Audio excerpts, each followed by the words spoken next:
लाल किताब राहु को किस दृष्टिकोण से देखती है, उसको समझना होगा। और मैं यहाँ पर आगे बढ़ने से पहले बता दूं, राहु के जो एट्रीब्यूट्स हैं वो मैक्सिमम वही हैं जो आपको वैदिक ज्योतिष में पढ़ा है कि राहु और केतु को इस प्रकार दूध से भी पड़ा। कल्पना की गई है प्रणाम दूध। कि एक सर्प है, एक सांप है, और सांप को शनि कहा गया है। और सांप का जो मुंह है, जो हेड है, वो राहु है, और जो उसकी टेल है वो केतु है। तो राहु केतु को समझने के लिए Shani is the best example, और उसके लिए सांप अपने आप में बेस्ट एग्जाम्पल है। कि अगर आप सांप देखते हैं, बिल्कुल आप शनि को भी, राहु को भी, केतु को भी भली भांति समझ पाएंगे। अगर हम समय को देखें कि राहु का समय कब होता है, तो जब सूरज छिप रहा होता है। लाल किताब में राहु की रेमेडी में करते समय राहु के समय का बहुत बड़ी इंपॉर्टेंस है। जब सूरज छिप रहा होता है, सांझ हो रही होती है, और रात होने से पहले का जो समय है वो राहु का समय है। ये वो समय है जिसे संध्या का समय भी कहा जाता है। राहु के उपाय करते समय इस समय का ध्यान जरूर करना चाहिए। अर्थात ऐसे समय में की गई राहु की रेमेडी कई गुना ज्यादा अच्छे परिणाम देती है। राहु दिमाग में उठने वाली वो लहरें हैं जो बिना किसी लॉजिक के हैं। ये हमारे दिमाग में उठने वाले विचारों का स्पंदन है। राहु बिना मतलब की विचार पैदा करने की शक्ति है। ज्योतिष में यदि किसी व्यक्ति की जन्म पत्रिका में राहु यदि अच्छा है, तो यही विचार उसके लिए कामयाब विचार हो जाते हैं, और यही राहु उसके लिए बेस्ट प्लानिंग प्लेनेट का काम करता है। उसके जीवन में उसे किस समय कौन सी प्लानिंग बनानी चाहिए, और प्लानिंग किस प्रकार से बनाई जाती है, स्ट्रेटजी कैसे बनाई जाती है, इसे काम को करवाने के लिए क्या टैक्टिस अपनाई जाती हैं, ये सभी की सभी राहु की होती है। तो राहु जब अच्छा होगा तो हमारे लिए बहुत अच्छा, बहुत अच्छी कूटनीति बनाएगा, बहुत अच्छी प्लानिंग बनाएगा, भविष्य के बारे में पहले से ही हमें बता देगा, भविष्य में होने वाली घटनाओं के बारे में हमें बता देगा।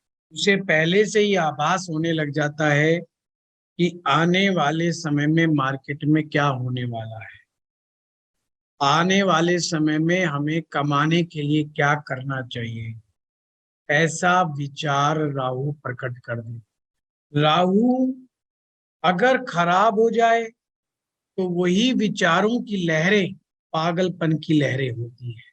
वही लहरें हमारी लाइफ को डिस्टर्ब कर देती हैं।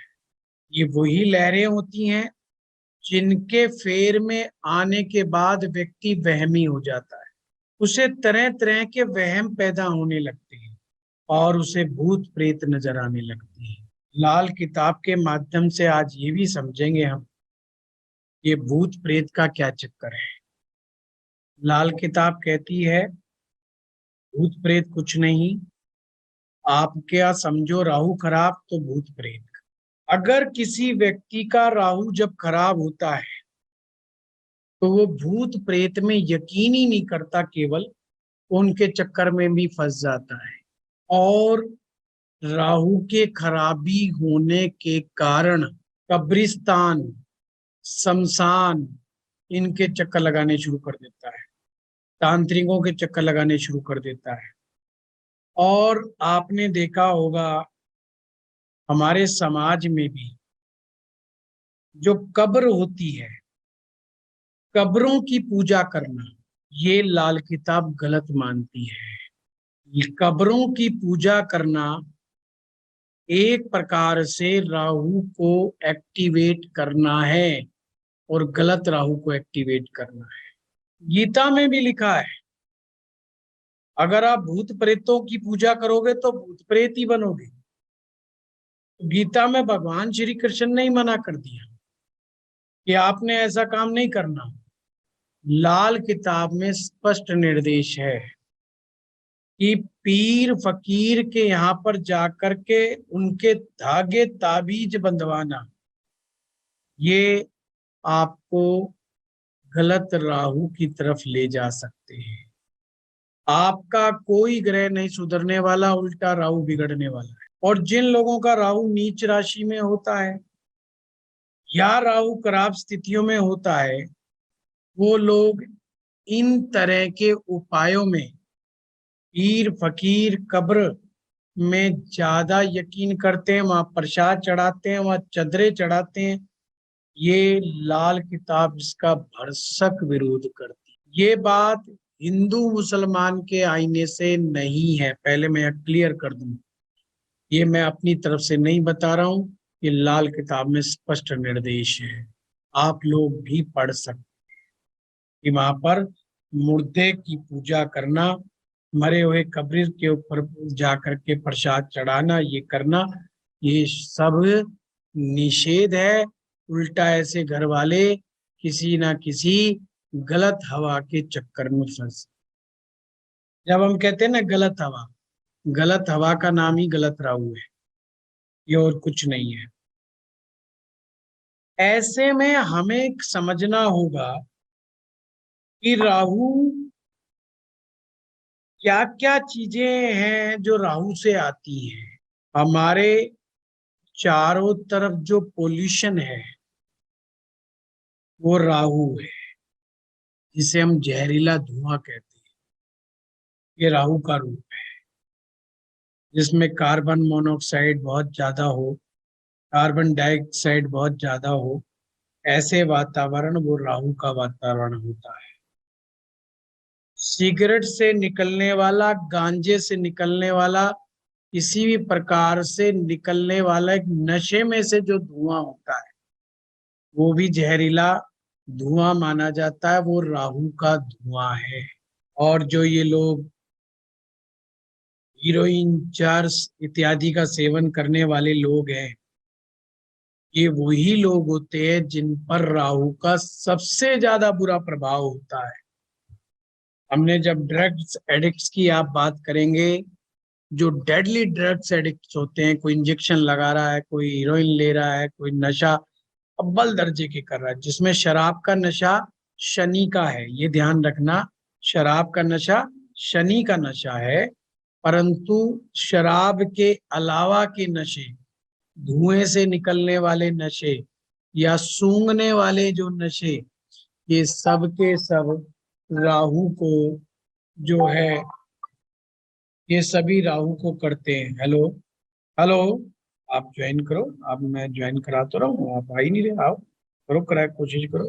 मैडम जी 25 लोग ज्वाइन कर चुके हैं, आप लोग करो, देखो क्या दिक्कत है, दोबारा करो, है ना। तो ये कोई भी प्रकार का नशा का आदी हो जाना और उस नशे के आदी हो करके अपने पराये का भान नहीं रहना और अपने घर से दूर रहने की प्रवृत्ति, घर का सामान चोरी करके नशे करने का आदी होना, ये मेरे भैया सब के सब राहु है। अब हमें समझना होगा कि राहु खराब कब होता है। और यहाँ पर आप लोग जो वैदिक ज्योतिष में हम लोगों ने पढ़ा, हमने सीखा कि राहु कौन से भाव में होने से अच्छा होता है, कौन से खराब होता है। कुछ लोग किसी कारण से आज पता नहीं क्यों ज्वाइन नहीं कर पा रहे, मेरे पास तो किसी का मैसेज आ नहीं रहा। राहु दिन नाराज हो गए। हाँ, राहु ज्यादा गड़बड़ हो गया। वैसे कई लोग का मैसेज आ रहा है group, we are not able to join. हाँ देखिए, मैं तो रोक नहीं रहा किसी को भी, मैं हर एक को ज्वाइन करवा रहा हूँ। मेरे पास मैसेज ही नहीं आ रहा तो मैं क्या कर सकता हूँ, मुझे भी समझ में नहीं आ रहा है। चलिए, हम याद करते हैं कि राहु कौन से भाव में बैठेगा तो क्या होगा। ये तरीका हमेशा गलत है। मैं वैदिक ज्योतिष में भी आप लोगों को समझाता था, इसलिए कंफ्यूजन हो जाता है। आप राहु को किसी भी भाव में बिठा दें, कभी ना कभी वो बहुत अच्छे परिणाम भी देता है। और राहु की दशा में इंसान बहुत राइज भी करता है। फिर वो इंसान कहता है जी आपने तो कहा था राहु तीसरे भाव में होगा तो बहुत अच्छा होगा, छठे में होगा तो बहुत अच्छा होगा, 11वें में होगा तो बहुत अच्छा होगा, और मेरा तो 5वें में बैठा है, बहुत अच्छा है, मैंने बड़ा पैसा कमाया। या मैंने राहु 9वें में बैठा हुआ है, मैंने तो बहुत पैसा कमाया राहु की दशा में। तो हमें समझना होगा, इसकी जड़ में जाना होगा। इसके लिए दो ग्रह बड़े जिम्मेवार ग्रह होते हैं। पहली बात तो, जिस भी व्यक्ति का बुद्ध अच्छा, आंख बंद करके आप ये समझ लो उसका राहु अच्छा। अब चाहे वो राहु कुंडली के किसी भी भाव में बैठा क्यों ना हो, चाहे राहु उसके 9वें भाव में क्यों ना बैठा, तो राहु ग्रह है वो बुध ग्रह के ऊपर डिपेंड करता है। राहु को समझने के लिए बुध को समझ लीजिए। अगर बुध अच्छा है कुंडली में तो राहु उसके लिए काम करेगा। राहु उसके लिए प्लानिंग बना के देगा, उसके लिए कूटनीति बना करके देगा। लोगों से काम कैसे करवाना है, इस बात का ज्ञान राहु करके देगा। ये समझना है। तो बहुत ही प्यारा सूत्र है, एक एक लाइनर सूत्र है जो लाल किताब में, अगर वो हम समझ गए तो रट्टा नहीं मारना पड़ेगा। और जो भी व्यक्ति लाल किताब को ऐसे पढ़ता है कि राहु पहले घर में तो ये होगा, 5वें में तो ये होगा, 10वें में तो ये होगा, नहीं भैया, वो व्यक्ति कभी ज्योतिषी नहीं बनेगा। ये लिखवा लो। वो खुद भी परेशान रहेगा, दूसरों को भी परेशान करेगा, दूसरों को भी डराता रहेगा, खुद भी डरता रहेगा। लाल किताब की व्याकरण को समझना है, लाल किताब के लॉजिक को समझना है। अगर बुद्ध आपका अच्छा है, बुद्ध यानी बुद्धि, तो बुद्ध जितना अच्छा होगा यानी आपकी बुद्धि जितनी अच्छी होगी, बेवजह फिजूल विचारों को वो जगह नहीं देगा। अगर बुद्धि कमजोर होगी तो उस बुद्धि में, क्योंकि बुद्धि तो गोल है, खोपड़ी है वो खाली, खोखली खोपड़ी है, उसमें बिना मतलब के विचार घुसते रहेंगे और दिमाग में लहरें उठती रहेंगी। यही लहरें वहम होता है, यही लहरें भूत प्रेत होता है, यही लहरें बुरे सपने होते हैं। तो हमें इनका ध्यान रखना है। और जब ये हमारे कंट्रोल से बाहर हो जाता है तो हमें नशे की तरफ लेके जाता है, हमें परिवार से दूर लेकर के जाता है, और हमें विदेशियों की तरफ, विदेशी संस्कृति की तरफ लेकर के जाता है, हमें अपने धर्म से दूर लेकर के जाता है। हम अपने सनातन धर्म के विपरीत दूसरे धर्मों में आस्था और अपने धर्म के प्रति अनास्था रखना शुरू कर देते हैं। और यही राहु धीरे धीरे हमारे अंदर विकृतियां देता रहता है। तो जब हम लाल किताब पढ़ते हैं हमें ध्यान समझना चाहिए। कोई केस आपके पास आता है कि हमारा बच्चा नशा करता है या बंदा नशा करता है, तो आपको लक्षण मैच करने हैं कि वो नशा किस चीज का कर रहा है। वो आपको क्रिस्टल क्लियर होना चाहिए। कोई वो अफीम चरस टाइप की जो उल्टे सीधे नशे हैं अगर वो कर रहा है तो समझो राहु है। अक्सर आपने देखा होगा ये वाले नशे जो गंदे टाइप के, जो कागज बींदने वाले लड़के होते हैं, बच्चे होते हैं छोटे छोटे, उनमें ये नशे की प्रवृत्ति बहुत होती है, उल्टे सीधे नशे करने की। आपने देखा होगा, या बंदे हों बच्चे हों जो कागज कूड़ा गलियों में से चुगते फिरते हैं, शाम को जा करके वो बहुत ही उल्टा सीधा नशा करते हैं। ये राहु का ही अपूप है, ये समझ लीजिए। राहु भगवान बहुत ज्यादा इनसे नाराज थे, इसलिए इनका जीवन नरक के समान है। ये कूड़े घरों में रहते हैं, कूड़े के पास में रहते हैं, कूड़े के ढेरों के इर्द गिर्द रहते हैं, सारा दिन कूड़ा चुगने का काम करते हैं। तो आपको एक चीज समझ में यहाँ पर फिर से आनी चाहिए, कूड़ा जो कूड़े के ढेर है वो राहु है, कूड़े का ढेर राहु है, पोल्यूशन राहु है। तो राहु की रेमेडी यहीं से तैयार होनी शुरू हो जाती है। राहु को समझते जाइए, राहु की रेमेडी तैयार करते जाइए, बहुत आसान है राहु। साफ सफाई, राहु जहां पर जितनी ज्यादा साफ सफाई होगी वहां राहु प्रवेश नहीं कर। हमारे घर में जो सीढ़ियां होती हैं, हमारे घर की जो सीढ़ियां हैं वो राहु है। टॉयलेट्स का जो स्थान है वो राहु है, और जो घर की छत है ऊपर की वो राहु है। समझ में आ गया? बहुत आसान तरीके से राहु कराऊंगा, दिमाग में बिठा दूंगा एकदम से, राहु टेंशन नहीं देगा बिल्कुल भी। घर की छत राहु है, घर की सीढ़ियां राहु है, और आपकी टॉयलेट राहु है। सबसे पहले तो टॉयलेट्स की सफाई राहु को दूर ले जाती है। अगर कोई व्यक्ति बार बार सीढ़ियों से गिरता है, जैसे कई बार होता है सीढ़ियों से गिर जाते हैं, कईयों को होता है, जब भी वो पैर रखते हैं पैर ऊपर नीचे रखा जाता है सीढ़ियों से, ज्यादा चोट नहीं लगती पर 2-3 सीढ़ियों से फिसल जाता है बार। ये राहु के खराब होने की शुरुआत है, ये ध्यान रखना। और जिनका राहु खराब होता है ना, वो एक सीढ़ी एक छोड़ के चलेगा, हमेशा ध्यान रखना। एक सीढ़ी छोड़ेगा और 2 सीढ़ी पे आगे ऐसे ऐसे ऐसे ऐसे ऊपर कदम रखेगा, तो समझ लेना इसके अंदर इसके दिमाग में राहु की हलचलें हो रही हैं। ये इसके दिमाग में बेवजह विचार आ रहे हैं, और विचार इससे संभल नहीं पा रहे हैं। ये समझ नहीं आ रहा कि मैं करूं तो करूं क्या करूं। इस समय ये डायरेक्शन लेस है। जब व्यक्ति डायरेक्शन लेस हो जाता है तो ये राहु की निशानी है। जब आपको कुछ नहीं सूझता, आपको ये समझ में नहीं आता कि मैं करूं तो करूं क्या करूं, पूर्व में जाऊं कि पश्चिम में जाऊं, समझो राहु का असर आ गया।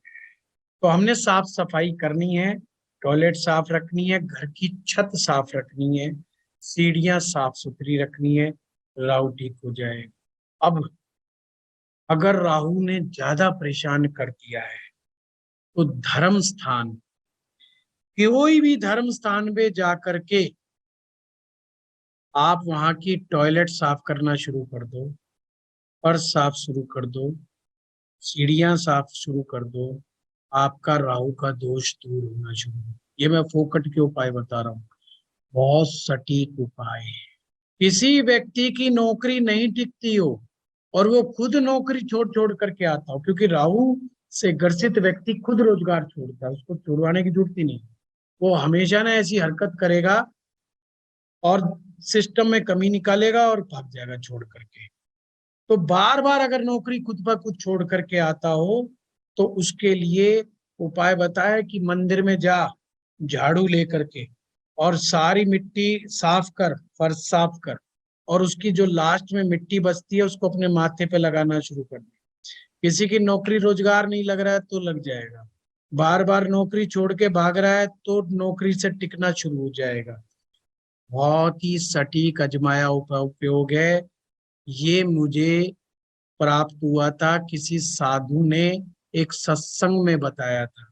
मैं 18-20 साल की उम्र में था, एक सत्संग सुनने गया था, वहां पर इस प्रयोग को बताया था और मैंने अपने जीवन में कई बार लोगों को कराया। इवन यही प्रयोग मैंने, जिनको बच्चे नहीं होते राहु के श्राप की वजह से, अगर बच्चे नहीं हो रहे हो तो भी यही उपाय कराना है। पितृदोष भी राहु से पैदा होता है। अगर पितृदोष जो राहु से पैदा हो रहा है, संतान नहीं हो रही है, उस दंपति को भी यही उपाय बताओ कि भाई मंदिर में जाओ, गुरुद्वारे में जाओ, झाड़ू लगाओ और लास्ट की जो मिट्टी को अपने माथे पे लगाओ, संतान की मनोकामना बोलो, ठीक हो जाएगा। ये वो उपाय हैं जिसमें पैसा ज्यादा नहीं लगेगा परंतु रिजल्ट बहुत अच्छे आएंगे। अगर आप ये नहीं कर सकते और आप रुपए पैसे वाले हो, तो जो व्यक्ति साफ सफाई का काम करता है, जिसे हम स्वीपर कहते हैं, स्वीपर को दान देना शुरू करो, स्वीपर को सफाई के पैसे देने शुरू करो, धर्म स्थान में झाड़ू गिफ्ट दो, पोछा दो, हैंड वॉश दो, डिटर्जेंट पाउडर दो। आप ये भी मंदिर में गुरुद्वारे में दे के आ सकते हैं। और जो स्वीपर होता है उसको भी आप ये चीजें गिफ्ट में दे सकते हैं। झाड़ू का दान देने से राहु केतु दोनों ठीक हो जाते हैं। तो ये ध्यान रखना, लाल किताब में राहु ठीक है तो केतु अपने आप ठीक होगा। बड़ा प्यारा सूत्र, इसलिए केतु अगर नहीं भी कराऊंगा तो भी आपको ये समझ लो, राहु ठीक केतु अपने आप ठीक। सर कोई दिन होता है इसका, कोई डे स्पेसिफिक होता है? अरे नहीं कि दिन का कोई मैंने दिन बताया इसका ना, फिक्स होता? पूरे दिन का समय बताया ना, जब सूरज छिप रहा होता है, जब सूरज छिप रहा होता है वो राहु का समय होता है। उस समय ये उपाय करने से बेहतर परिणाम प्राप्त होते हैं। सर कोई वार फिक्स होता है? कोई वार नहीं है, अपनी मर्जी से जो मन करे वो वार कर शुरू कर देना। दूसरी बात, क्योंकि मामला साफ सफाई का है, तो एक तो सूत्र हमें ये समझ में आ गया साफ सफाई का बहुत आसान से। जो लोग घर में अपनी रसोई में बैठ के खाना खाते हैं, जिनको राहु की दशा चल रही हो, राहु खराब असर दे रहा हो, उन्हें एक ही उपाय बताओ कि रसोई में बैठ के खाना खाना शुरू कर दो। हर प्रकार की राहु की चाल से, अरे बेटा ये फोन उठाओ, ये देख फोन है, ये फोन है। हर प्रकार की राहु की चाल, किसी भी प्रकार का राहु का मद्दा असर से बचने का रामबाण उपाय है। कोई बच्चा अगर ऐसा है अपने घर में, तो 7 दिन में से कम ज्यादा नहीं तो 3-4 दिन उसको रसोई में बैठा के खाना खिला दो। उसके लिए चौकी लगा दो, वहीं पे बैठा के खाना खिला दो, वो ज्यादा बेटर काम, फोकट का इलाज है। और ध्यान रखना, लाल किताब कहती है रसोई में बैठ के खाना खाने से राहु की हर नेगेटिव चाल खराब हो जाती है। मतलब वो फिर चाल चलना बंद कर दे। प्लीज बीच में ना कोई बोले, म्यूट करें अपने आप को सारे। तो वो अपनी चालें चलना बंद कर देता है। कैसे समझेंगे कि आपके घर में कोई बच्चा, कोई मर्द, कोई औरत राहु के प्रभाव से पीड़ित है? इसके लक्षण आपको समझ में आने लग जाए। पहली बात तो उसका घर में मन नहीं लगेगा, घर से बाहर मन लगेगा, यार दोस्तों में ज्यादा मन लगेगा। सोशल मीडिया जो है वो राहु है, सोशल मीडिया पे सारा दिन टंगा रहेगा, एक्चुअल काम नहीं करेगा, अपनी एकेडमिक क्वालिफिकेशन से दूर भागेगा। यानी अपनी जो पाठ्यक्रम की पुस्तकें वो तो पढ़ेगा नहीं, बाकी सारी चीज पढ़ेगा। आर्टिफिशियल इंटेलिजेंस में अगर राहु अच्छा होगा तो आर्टिफिशियल इंटेलिजेंस का काम उसके लिए बहुत ही अच्छा होगा। मीडिया का काम, वीडियो एडिटिंग का काम, फिल्म मेकिंग का काम, ये सभी के सभी राहु से रिलेटेड है। परंतु अच्छा राहु होने पर इनमें सफलता मिलती है और बुरा राहु होने पर व्यक्ति वक्त बर्बाद करता है। सोशल मीडिया आपका वक्त खराब भी कर सकता है और आपका वक्त बना भी सकता है। जिन बच्चों का बुद्ध अच्छा है उन्हें सोशल मीडिया सिखाइए, आर्टिफिशियल इंटेलिजेंस सिखाइए, उन्हें ऐप बनवानी सिखाइए, उन्हें टेक्नोलॉजी सिखाइए, उन्हें गैजेट्स के काम सिखाइए। बच्चा बहुत कामयाब होगा, बहुत पैसे कमाएगा, करोड़ों रुपए इसी राहु की मदद। और अगर गड़बड़ है तो नहीं। गड़बड़ का कैसे पता चलेगा? बात पूरी सुनने से पहले रिएक्शन दे। आपने कुछ कहना शुरू करा, आपने आधी बात करी, बच्चे ने पहले ही बोलना शुरू कर दिया या बंदे ने पहले ही रिएक्शन देना शुरू कर दिया, समझ लेना कि राहु की लहरें गड़बड़ है। वो सुन तो सकता ही नहीं किसी की बात सही ढंग से, उसने एक्शन का रिएक्शन देना है सर। इस बात का हमें ध्यान रखना। हमेशा परिवार से अलग हट करके चलेगा, परिवार से अलग हट करके कपड़े पहनेगा, परिवार से अलग हट करके अपनी खोपड़ी मुंडवा लेगा, मतलब अपने बाल कटवा लेगा। जो आजकल खड़े बाल, पड़े बाल, साइड के बाल, ये अजीबोगरीब बाल, कुत्ते स्टाइल बाल, बिल्ली स्टाइल बाल, ये सब राहु की निशानियां हैं। ऊपर से अगर टैटू बनवाना शुरू कर दे और टैटू बनवा ले तो ये राहु की पक्की निशानी हो रही है। और अगर कोई उसने अंग छेदन करा दिया है, जिसे पायरेसिंग बोलते हैं, कोई नाभि छिदवा ली, आंख छिदवा ली, कोई कान कून कुछ इस तरीके के करवा लिए। सिर्फ लाल किताब कान छेदन को अच्छा मानती है, उसको केतु के लिए बहुत अच्छा मानती है। ध्यान रखे, अगर कानों में सोने की बाली पहनते हैं, कान जो है केतु है, और उसमें सोना यानी कि गोल्ड यानी बृहस्पति अगर जोड़ देते हैं तो ये शुभ केतु की निशानी हो जाती है। उसके अलावा कहीं पर भी ये उल्टे सीधे सांग करते फिर मिल जाए तो समझ लेना ये राहु बुरा प्रभाव है, और वो बच्चा आपको छोड़ के भागने वाला है। उसका दिमाग में हमेशा विदेश विदेश और विदेश बसा रहेगा। आपका देश, आपकी संस्कृति, आपकी जाति, आपका मजहब जीरो। वो आपकी किसी बात को स्वीकार नहीं करे। तो समझ लेना राहु का दुष्प्रभाव शुरू हो गया। ऐसे बच्चों को कंट्रोल करने के यही तरीके हैं, रसोई में बैठ के खाना खिलाना शुरू करो, तो उसको राहु को शांत करने का हर भरसक प्रयास करना है। अगर आप साउथ फेसिंग के मकान में रहते हैं, जिन लोगों के घर में राहु खराब हो जाते हैं या जिन लोगों के घर में राहु खराब है, उन्हें भूल करके भी साउथ फेसिंग के मकान में नहीं रहना चाहिए। अगर वो रेंट के मकान में रहते हैं तो घर चेंज कर लो अपने बच्चों के फायदे के लिए। नहीं, बच्चे आपकी बात को नहीं सुनेंगे। ध्यान रखना, अच्छा केतु अच्छा राहु, अच्छा केतु बच्चे आज्ञाकारी।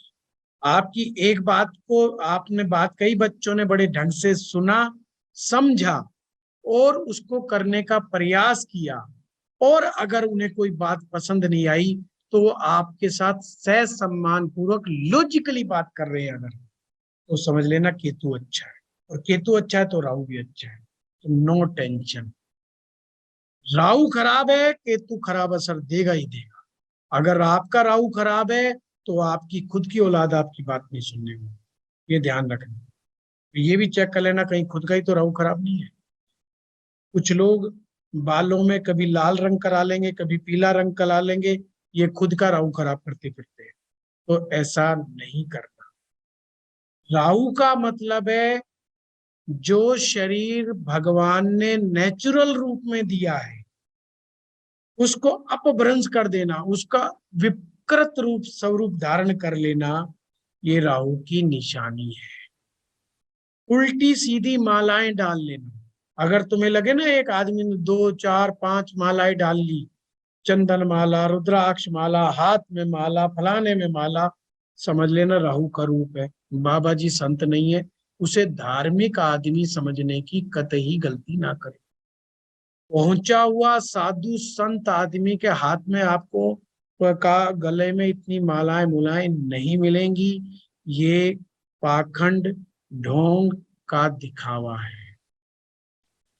अपनी परंपरा से अलग हट करके तिलक लगाना, बेमतलब के विज्ञापन कर देना शरीर में, कहीं कहीं तिलक लगा देना, कोई भस्म रमा रुमू, ये सब भैया गड़बड़ चीज है, नहीं करना।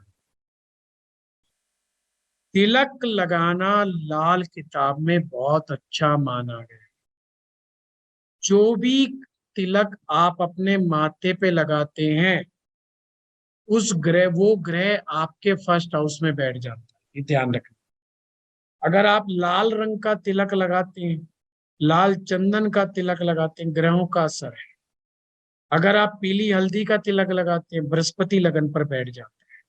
अगर आप लाल चंदन का तिलक लगाते हैं तो सूरज लगन पर आ जाता है। और ये बहुत अच्छे हैं, लगाना चाहिए, तिलक गलत नहीं है। अगर आप काला तिलक लगाते हैं, राख का तिलक लगाते हैं तो केतु है। और आप काला टिक्का डाकुओं वाला लगा लेते हैं तो फिर है मंगल भी बंद हो जाता है, शनि भी खराब हो जाता है। यानी आप समाज से, सोसाइटी के खिलाफत हो गए, आपकी खिलाफत हो गई आप, अब आप बिल्कुल अलग हट गए। वो सब हमने नहीं कर। तिलक सर का बड़ा चंदन का महत्व तिलक है। क्या, चंदन का तिलक किसके लिए होता है? जैसे लाल चंदन का चंदन तिलक का लगा तिलक सूरज का तिलक है। सफेद और चंदन का तिलक जो होता है वो शुक्र का है। और सफेद चंदन से राहु भी शांत होता है, ये ध्यान रखना। क्योंकि अगर जिसका शुक्र अच्छा होता है, जिसका शुक्र अच्छा होता है उसका राहु अच्छे होने के चांसेस बढ़ जाते हैं। जैसे जो चंदन हम अपने घर में थोड़ा सा घिसते हैं, येलो कलर का जो होता है, हाँ, वो व्हाइट की उसमें ही वो आता है। येलो चंदन नहीं होता है, वो गोपी चंदन अलग आता है। ठीक है ना, चंदन अलग चीज है। ठीक। चलिए, केसर का तिलक हो गया, ये पीला है। और ये भी राहु को शांत करने का उपाय है। देखिए, जब तक आपकी जन्म पत्रिका में मंगल खराब नहीं होता, वो भी राहु कंट्रोल में रहेगा। मंगल के खराब होते ही राहु वो हाथी है जो अनबैलेंस हो जाता है। लाल किताब में हाथी को राहु से माना गया है। हाथी यानी राहु। तो जो लोग अपने घर में हाथी रख लेते हैं ना, बहुत सोच समझ करके रखना है। अपने कुंडली के राहु के अनुसार ही घर में हाथी रखना, वरना मत रखना। हाथी का मतलब आपने राहु लगा दिया है। और अगर कुंडली में मंगल मद्दा है, मंगल बद है, भूल करके हाथी मत रखना। हाथी का कोई चित्र मत लगाना, या हाथी दांत की कोई बनी हुई चीज अपने पास नहीं रखना। नहीं तो यही हाथी घर को तहस नहस कर दे। ये इतनी अशांति फैला देता है। कई घरों में आपने सुना होगा, मार पिटाइयां, लड़ाई झगड़े, एक दूसरे के खून के दुश्मन बन जाते हैं, एक दूसरे को मरने मारने पर उतरे रहते हैं। यहाँ पर समझना मंगल बद हो गया है और राहु अनकंट्रोल्ड हो गया है। वो किसी के बाप के कंट्रोल में नहीं आएगा। कितने मर्जी उपाय करो, उपाय कराओगे वो करके नहीं देगा। उसको तंत्र के उपाय समझ में आएंगे, कभी करेगा कभी नहीं करेगा। ऐसा फील होगा जैसे एक आदमी पागल की तरह हो गया है। तो फिर से सूत्र बता रहा हूं, जिसका बुध अच्छा राहु अच्छा। मंगल जब तक कुंडली में दमदार है, मद्दा नहीं है, राहु कुछ नहीं बिगाड़ेगा आपका, चाहे राहु कहीं बैठा हो, किसी भी हालत में बैठा हो। और जब तक बुध अच्छा है आपकी कुंडली में, आपका अच्छा है, राहु कुंडली में कहीं बैठा रहे, वो अच्छा ही असर देगा। मंगल मजबूत है, राहु बुरा नहीं कर पाए। सिंपल सा फार्मूला है, ये समझ गए आप? सर इसी से प्रश्न समझ पूछिए। आएगा। इसीलिए मंगल की दिशा जो है दक्षिण है। जिनका गड़बड़ है राहु, उन्हें दक्षिण दिशा में के घर में नहीं रहना। और राहु की खुद की डायरेक्शन कौन सी है? वो है दक्षिण पश्चिम। जो दक्षिण पश्चिम का कोना होता है वो राहु का कोना होता है। ये दिशा होती है। राहु का रंग नीला माना गया लाल किताब में। नीले रंग के जो फूल हैं उनसे भी राहु का उपाय किया जाता है। गंदा नाला, अब समझने वाली बात है। जो लोग गंदे नाले के पास रहते हैं, कोई ऐसा नाला जो गंदा है, बदबू जिससे बहती हो, वहां पर आर पार फ्लैट बने हो, घर बने हो, वो घर भी राहु की जद में आ जाते हैं, यानी कि राहु के दुष्प्रभाव में आ जाते हैं। और राहु का एक बहुत बड़ा दुष्प्रभाव क्या है? रात को नींद नहीं आती। रात को नींद नहीं आती, सारी रात दारू पी के डिस्को करने में मजा आता है, या सारी रात लाइट जला करके कुछ ना कुछ करते रहते हैं और उनको नींद नहीं आती है। राहु का प्रभाव बहुत बुरा पड़ता है और उनके दिमाग में तरह तरह के विचार आने लगते हैं रात के समय, और शांति नहीं मिलती बिल्कुल। और दिन होते ही वो सोना शुरू कर देते। ये शनि के खराब होने की भी निशानी है, ये ध्यान रखना। और ये राहु की भी निशानी है। बिना मतलब शोर मचाना, उपद्रव बनाना, अन्न गर्ल बातें करना, ये सब राहु की जद है। रातों रात पैसा कमाने का ख्याल आना, रातों रात बस कोई लॉटरी लग जाए, कोई सट्टा लग जाए, कोई जुआ लग जाए, उसके दिमाग में ख्याल आएंगे मैं कोई अफीम की पुड़िया यहाँ से यहाँ तक पहुंचा दूं तो मुझे लाख रुपए मिल जाए, मैं फलाना काम कर दूं तो ये काम हो जाए। स्मगलिंग का दिमाग में आना, बैंक की रोबरी करने की दिमाग में, मतलब बेख्याल अनैतिक विचार, कानून के खिलाफ विचार, ये और शॉर्टकट से पैसा कमाना, अय्याशियों की तरफ दिमाग जाना, ये सब राहु के गंदे विचार है। तो जहां पर गंदा नाला होता है, गंदी नाली होती है, और अगर किसी का घर गांव में बना हुआ है और दरवाजे के बीचों बीच में से अगर नाली बह रही है तो ये राहु की पक्की निशानी है। उस नाली को तुरंत बंद करवाना चाहिए। जो मेन गेट होता है ना, कई बार मेन गेट के साथ से या मेन गेट के बीच में से नाली निकाल देते हैं गांव में, घरों में, शहरों में तो नहीं होता, गांव में अक्सर हो जाता है। ये उनके राहु की पक्की निशानी है। दो भाई रह रहे होंगे तो दो भाई आपस में बोलचाल बंद हो जाएगी, कुछ समय के बाद सारा परिवार बिखर जाएगा और सब इधर उधर हो जाएगा। तो ये बहुत गंदा हिसाब किताब है, नहीं कर। इवन अगर राहु शुक्र का मेल हो जाए, कुंडली के अंदर राहु शुक्र का मेल हो जाए, जब मैंने शुक्र बताया था, जब भी बताया था, ये मेल अच्छा नहीं माना जाता।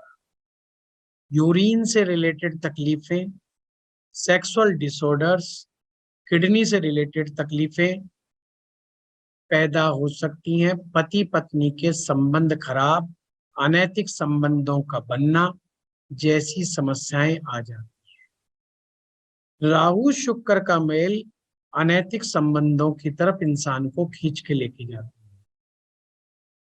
है। ऐसे में नीले फूल लेकर के गंदे नाले में पर छोड़ देने 43 दिन का भी उपाय है।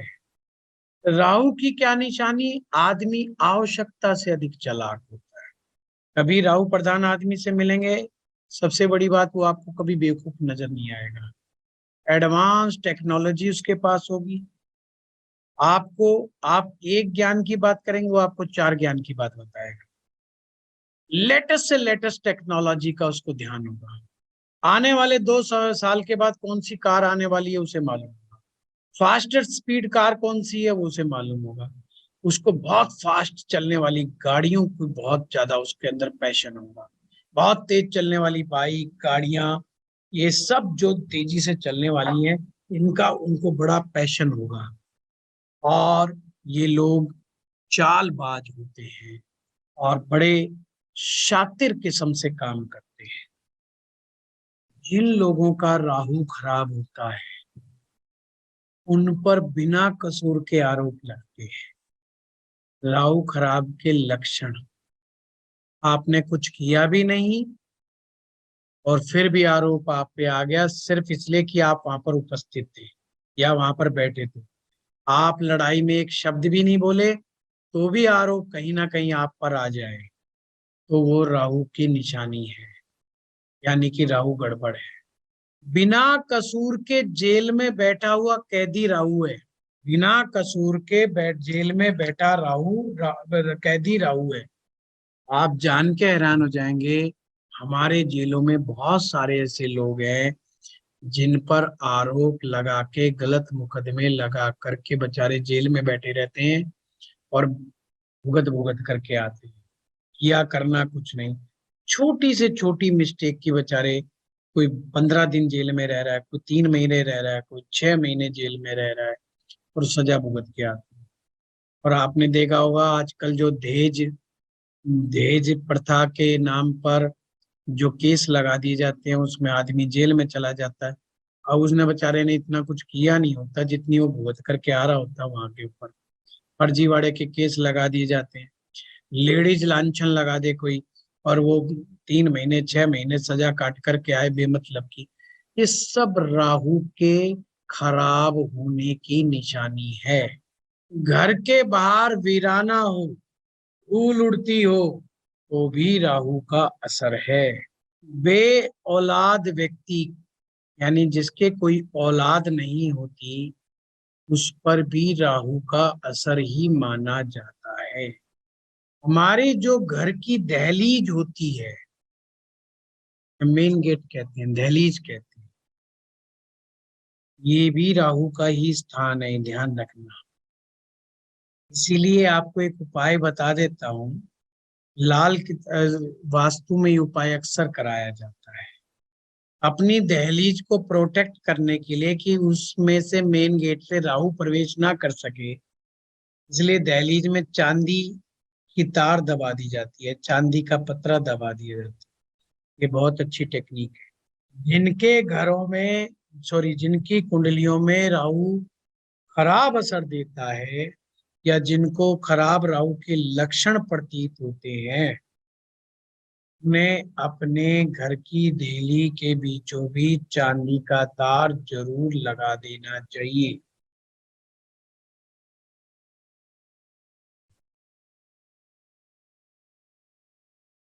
ये सर चीज समझ में आ गई।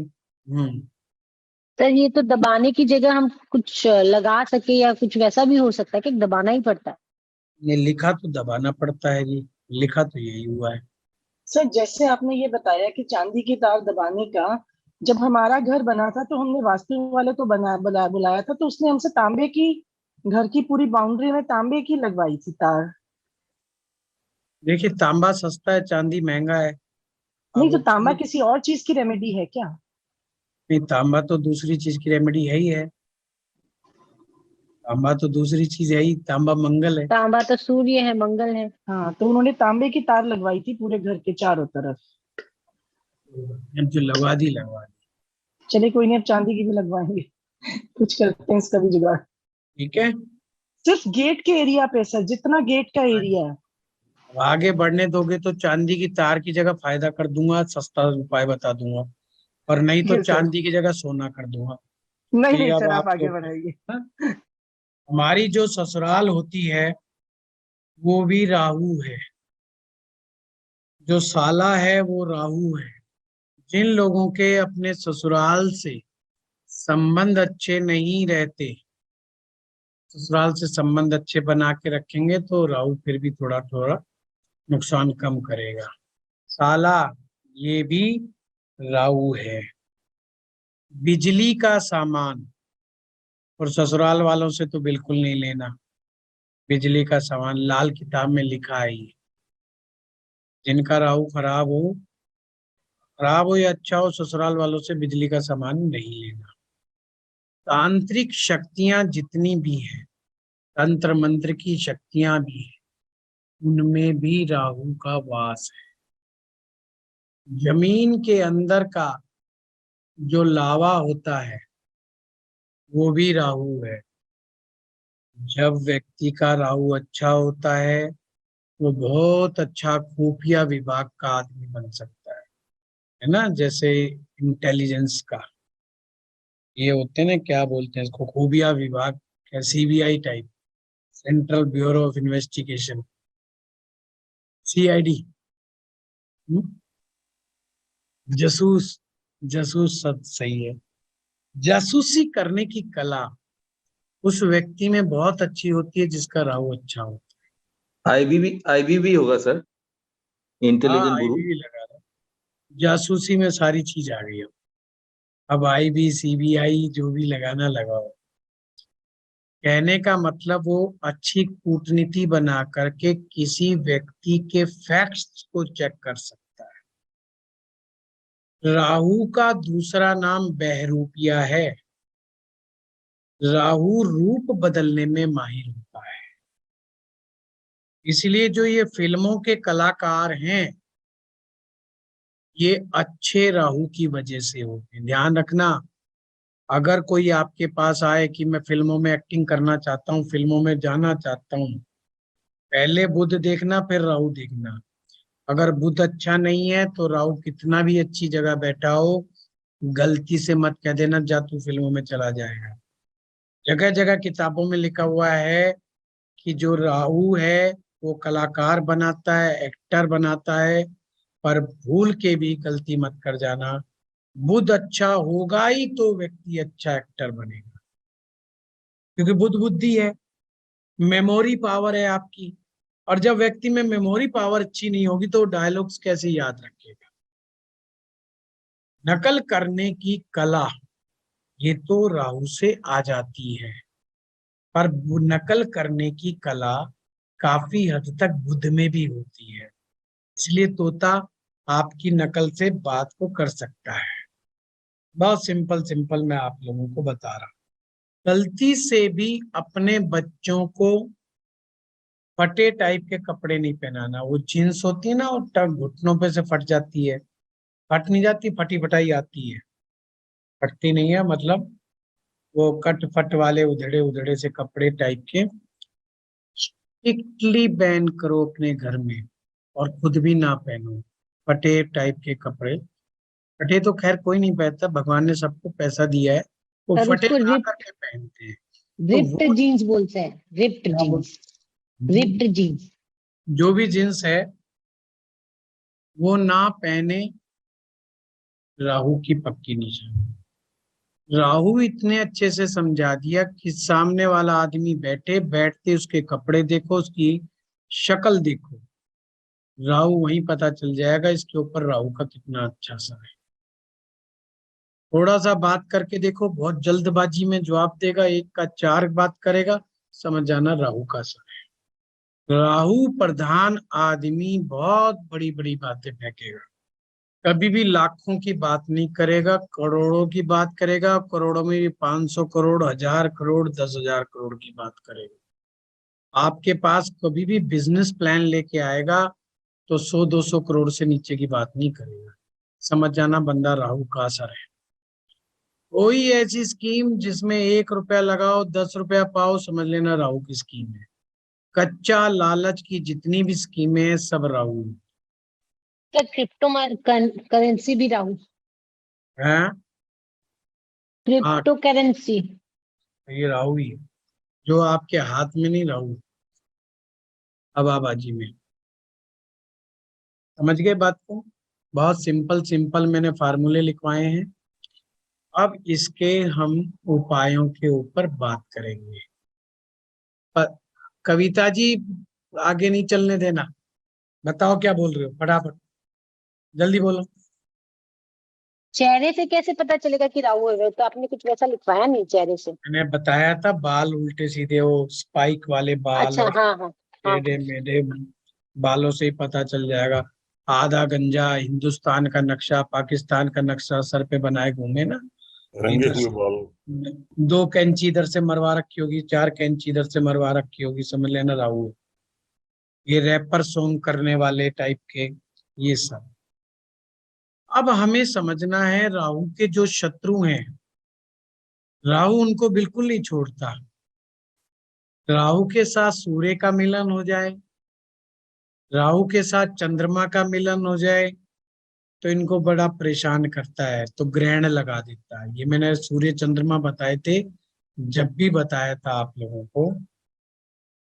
राहु शुक्र का मिलन हो जाए, राहु गुरु का मिलन हो जाए, राहु मंगल का मिलन हो जाए, ये सारे कॉम्बिनेशन खराब कॉम्बिनेशन है। ये राहु इनमें क्या करता है, जो भी ग्रह राहु के साथ बैठेगा उसकी आदि शक्ति खुद छीन लेगा। ये ध्यान रखना, आदि शक्ति खुद छीन लेगा, खुद 1.5 गुना ज्यादा ताकतवर हो जाएगा, और सामने वाले ग्रह को जो साथ बैठा है उसकी पावर को हाफ कर। इसलिए जो ग्रह इसके साथ बैठा है वो अपना अच्छा असर नहीं दे पाएगा।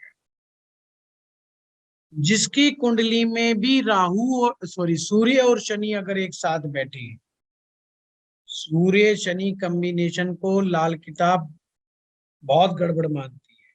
याद करो, सूर्य शनि एक साथ होने से शुक्र खराब हो जाता है, सूर्य शनि एक साथ होने से राहु नीच का माना जाता है, सूर्य शनि एक साथ बैठने से मंगल मंगल बद हो जाता है। तो सूर्य शनि के साथ बैठने से कुंडली में राहु नीच का असर देता है। सूर्य और शुक्र अगर एक साथ तो भी राहु नीच का माना जाता है। सर रिपीट करें। सूर्य और राहु, सूर्य और शुक्र एक साथ बैठे हैं तो भी राहु नीच का हो जाता है। परंतु कुंडली में मंगल शनि का कॉम्बिनेशन या मंगल शनि का संबंध राहु को नेक बना देता है, यानी अच्छा बना देता है। ये पूरी सीरीज है जो बुध ग्रह से शुरू होती है।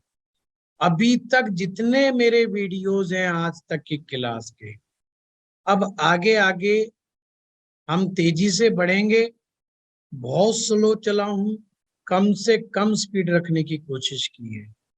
तो याद कर लो, हर ग्रह के साथ 2-3 मुद्दे जुड़े हुए हैं, उनके नोट्स बना लो, रट गए, लाल किताब चुटकियों में समझ में आ जाए।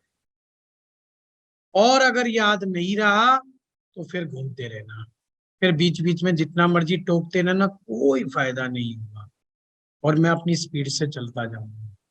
तो ज्यादा बेटर है आपको तुरंत मैं सूत्र दूं, लॉजिक समझ में आ जाना चाहिए। जो लोग मेरे से पुराने पढ़ रहे हैं वो जानते हैं मैं सूत्रों पर काम करता हूं और सूत्र ही समझाना पसंद करता हूं अपने स्टूडेंट्स को। लेबर वर्क में यकीन नहीं रखता, क्योंकि किताबें आपके हाथ में रहती हैं। आप जितनी मर्जी किताब पढ़ो, 1 छोड़ो 10 पढ़ो, वो आपके पास है, वो आप अपना पढ़ सकते हैं। उसमें मेरी कोई मास्टरी नहीं, वो आपकी अपनी मेहनत। मैं तो चाहता हूं जो किताबों से समझ में आपको नहीं आ पा रहा वो हम समझाएं, ताकि वो फायदा आपको मिले। नहीं तो लाल किताब का कोर्स अगर मैं 1 साल भी चलाऊंगा तो ये इतना लंबा कोर्स है कि सोच भी नहीं सकते, चलता जाएगा और नेट रिजल्ट वही आएगा समझ में कि साहब राहु को कैसे देखना है, बुध को कैसे देखना है, सूत्र वही काम आएगा। जब आपके सामने कोई कुंडली आती है, सूत्र ले दे के वही काम आते हैं। चाहे आपको गुरु को देखने का तरीका हो, चाहे बुध को देखने का तरीका हो, मंगल को देखने का तरीका हो, बस कनेक्ट करना सीखना है। तो ये चीज आ गई। अब एक चीज और राहु के बारे में, राहु ही पितृ दोष बनाता है। राहु पितृ दोष बनाता है, तो राहु कहाँ कहाँ पर पितृ दोष बनाएगा, अब समझने वाली बात है। ये मैं सिर्फ लिखवा रहा हूँ, हर भाव नहीं कराऊंगा, पितृ दोष के वाले करा रहा हूँ। पहले भाव में यदि राहु, कि पहला भाव में अगर राहु आते ही ऐसे इमेजिन करना, पहले भाव पर सूर्य का और मंगल का असर होता है, तो वहां पर राहु आ जाएगा तो ग्रहण लग जाएगा। अब ध्यान रखना, जिसकी कुंडली में भी राहु पहले भाव में बैठा है ना, अब उसकी कुंडली में सूर्य कहीं पर भी बैठा हो तो आपने ये मान के चलना है कि उसको ग्रहण है। ये लाल किताब का फॉर्मूला है। पहले भाव में यदि राहु बैठा है तो समझ लेना सूर्य को ग्रहण लग गया। राहु यदि चौथे घर में बैठा है तो समझ लेना चंद्रमा को ग्रहण लग गया। Simple formula. तो जरूरी नहीं कि कुंडली में राहु सूर्य साथ में भी नहीं बैठे तो फिर भी नहीं लग सकता है अगर पहले में बैठा है। तो हम बात कर रहे थे पितृदोष की। यदि कुंडली में राहु पहले भाव में, राहु दूसरे भाव में, राहु 5वें भाव में और राहु 9वें भाव में अगर बैठा हुआ है तो पितृ दोष लग गया। 1 2 5 9 याद कर, 1 2 5 9 सिंपल। सर 4 नहीं आएगा? नहीं, वो तो मैंने चंद्रमा के लिए बताया था जब मैं ग्रहण बता रहा था। जैसे पहले में सूर्य ग्रहण, चौथे में राहु होगा तो चंद्र ग्रहण। पर लाल किताब के अनुसार अगर राहु चौथे में होता है तो राहु और शनि, ध्यान रखना, चौथे भाव में माँ की कसम खा के बैठे हैं, वो वहां पे शरारत नहीं करेंगे, परंतु चंद्रमा पीड़ित हो जाएगा। राहु कोई खुरापात नहीं करेगा चौथे में, पर चंद्रमा पीड़ जाएगा। अब वो चंद्रमा कहीं बैठा हो कुंडली में, समझ गए। तो ये सूत्र देखिए, कई बार हमारे सामने बड़े केस आते हैं, जैसे कि 2nd हाउस में चंद्रमा बैठा हो तो हम कहते हैं धन के लिए बहुत अच्छा, चलो उच्च का बिठा देते हैं, तो फिर कहते हैं जी बहुत ही अच्छा धन के लिए। और ये वास्तविकता भी है, सूत्र भी यही कहता है कि धन के लिए चंद्रमा अच्छा है 2nd हाउस में। पर अगर यहीं पर राहु चौथे भाव में बैठ जाएगा तो चंद्रमा पिट गया, क्योंकि सूत्र क्या कहता है, चंद्रमा कहीं भी बैठा हो तो पीड़ित हो गया। ऐसे ही सूर्य आपका, चाहे आपने उसको पंचम भाव में बिठा दिया, स्वग्रही हो गया अपने हिसाब से, पर अगर लगन में राहु बैठा है तो सूर्य अपने आप पिट गया। और सूर्य अपने आप पिटने का मतलब यह है कि पिता को कष्ट होएगा। पंचम भाव में जब राहु बैठता है तो लाल किताब के अनुसार बृहस्पति भी पीड़ित हो जाता है और सूर्य भी पीड़ित हो जाता है। और सूर्य पिता को कोई ना कोई भयंकर रोग दे सकता है, पिता के सुख में कमी पैदा कर सकता है, पिता को डायबिटीज, कैंसर, हार्ट अटैक जैसी प्रॉब्लम दे सकता है। तो बहुत सारे वो हैं, हम अभी उसमें नहीं घुसेंगे, पर अभी के लिए इतना याद करें कि 1, 2, 5, 9 पितृ दोष बन जाए। अभी हम केतु की बात नहीं कर रहे, सिर्फ राहु की बात कर रहे। तो पितृ दोष लग जाए, और पितृ दोष लगने से हमारी संतान के ऊपर, हमारे धन के ऊपर और कई तरह की चीजों के ऊपर दुष्प्रभाव आता है। पितृदोष की निशानी, बच्चे खूब पढ़ेंगे, लिखेंगे, समझदार हो जाएंगे, सुंदर होंगे, बच्चों की शादियां नहीं होगी, बच्चों की शादियों में व्यवधान आएंगे, बच्चों के रोजगार सेट होने में प्रॉब्लम होगी, बच्चे अगर अच्छी नौकरी पे लग जाएंगे तो कुछ समय बाद हट जाएंगे। तो ये पितृदोष के लक्षण होते हैं।